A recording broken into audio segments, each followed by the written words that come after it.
हे खरं आहे की लोकसभा निवडणुकीसाठीच इंडिया अलायन्सची चर्चा किंवा स्थापना झाली. कुठेही विधानसभेला त्याचा फारसा प्रभाव पडला नाही.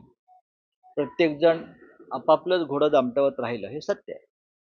त्याच्यामुळे आता इंडिया आघाडी असेल, महाविकास आघाडी असेल किंवा इतर राज्यातलं अलायन्स असेल, त्या संदर्भात लोकांनी वेगळ्या भूमिका घ्यायला सुरुवात केली आहे.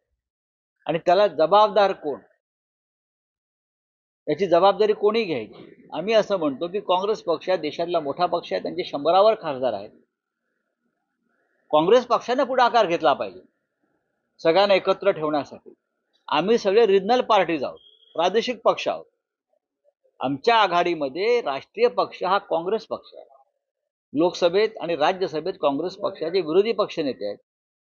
100वर खासदार त्यांचे दोन्ही ठिकाणी आहेत. साधारण जबाबदारी त्यांची आहे सगळ्यांना एकत्र ठेवण्याची आणि टिकवण्याची.